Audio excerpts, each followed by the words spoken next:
Most investors underperform the very thing they're trying to beat. And no, it's not because they're dumb or lazy. The truth, the system is built to exploit our emotions. Now, most people think investing success comes down to picking the right stocks or timing the market just right. But here's the twist. It's not about your strategy. It's about your behavior. That's the real enemy. From 2003 to 2022, the S&P 500 returned about 10% per year, but the average investor, they were somewhere between 4 and 6%. That gap, 3.5 to say 6%, that doesn't come from bad investments. It comes from bad behavior. In this episode, I'm going to walk you through the 4 biggest behavior traps that destroy returns, and I'll show you exactly how to beat them. Let's start by looking at the behavior traps that destroy so many investors' returns. Number 1, it's panic selling or loss aversion. Loss aversion means people hate losing money more than they enjoy making it. So when the market drops, fear takes over and they sell too soon. Take the March 2020 COVID crash. The S&P 500, it dropped 34% in just weeks. Many investors ran for cover, cashing out at the bottom. But by August, the market had already recovered. You know, I had a client who called me back in March 2020. He said, "Phil, I can't take this bleeding anymore. Get me out of the market." I talked him down, off the ledge, so to speak. Every year since, he's thanked me. Number 2, it's FOMO buying, or fear of missing out. We call that the herd mentality. And that's when you follow the crowd instead of doing your own research. Fear of missing out, it only fuels that behavior. Let's talk about the Tesla and GameStop. GameStop have soared nearly 700% in the past 2 weeks. AMC, all of that hype during 2020 and 21, it was wild. Tesla ran over 700%. GameStop hit nearly $500 in January of 2021. Then it cratered. But latecomers bought at the top and they lost their shirts by chasing all of these internet-fueled gains. If you're buying because someone on Reddit told you it's going to the moon, remember, rockets burn out. And number 3, it's holding losers too long. We call this the anchoring bias. So anchoring is when you fixate on a past price and you refuse to adjust, even when the facts change. Just look at GE stock, which hit $60 in 2000. And it never came back, but people held on. They were anchored to the past. When the story changes, your thesis must change with it. Anchoring to an old high is like hoping your ex turns into your soulmate. It's just not going to happen. Let's look at number 4, performance chasing. And we refer to this as part of the recency bias. Recency bias means you think what just happened will keep happening, so you chase those recent winners.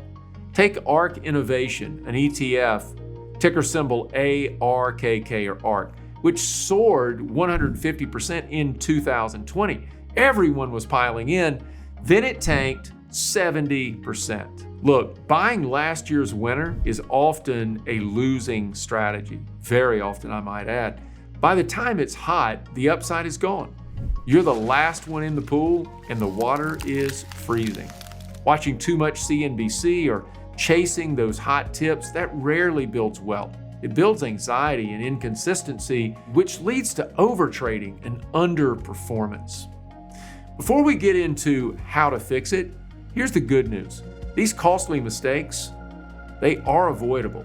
And the fixes, they're not just theory, they're proven strategies that can seriously change your results. Number 1, use a rules-based process. Let's get something straight here. Investing isn't about emotion, it's about discipline. Emotion gets involved, you're screwed. Here are the main rules-based processes that you must use. And I'm going to briefly explain each one. First, it's asset allocation tailored to your goals and time horizon. This just means spreading your money across different investments in a way that fits your age, goals, and tolerance for risk. Secondly, it's rebalancing regularly, or bringing your plan back into balance. Rebalancing means adjusting your investments back to their original plan after things moved around, after lots of gains or losses. Next is something called stop loss protection when it's needed, but not too tight. This is basically setting a limit to cut your losses, but not so close that normal market moves would trigger it. We also want to use dollar cost averaging, or buying consistently over time. This is putting money in at regular intervals so you don't try to time the market. You're buying more shares when prices are lower and fewer shares when prices are higher. And please compare your performance to your plan, your goals, not the S&P 500 every week or even every day like so many people do. The market is not your benchmark. Your goals are your benchmark.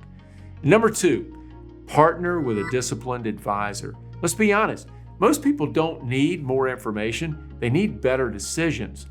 And sometimes the only thing standing between you and a wealth-destroying mistake is someone objective enough to stop you.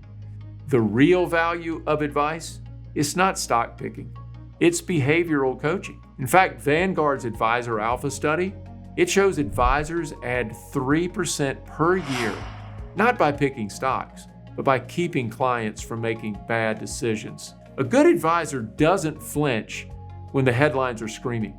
They keep you focused when your emotions are off the rails. Think of them as your financial air traffic controller. You're flying, but they keep you from crashing. They're always watching and giving you advice when you need it. Let me show you how our firm helps you stay on track. We do this for a lot of people. Everything we do for our clients is built on one simple truth: disciplined decisions beat emotional reactions every time. Here's how we do it. We build a framework, not just an investment plan. Your investments are part of your entire financial life.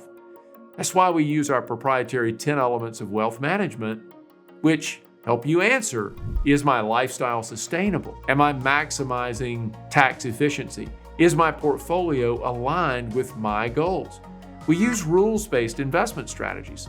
Our portfolios, they follow a very specific process, not gut feelings. From equity income to our momentum, each strategy is macro and micro informed, meaning big picture and company level analysis is built on repeatable rules, and they're designed to reduce emotion.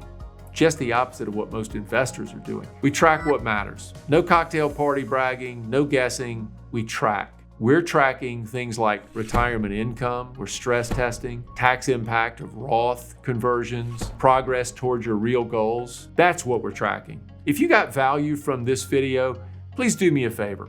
Hit that like button and subscribe to the channel so you never miss a new episode. You don't need to outsmart the market. You just need to outbehave the average investor. If this episode hit a nerve or you see yourself making these mistakes, then build a system, or better yet, partner with someone who already has.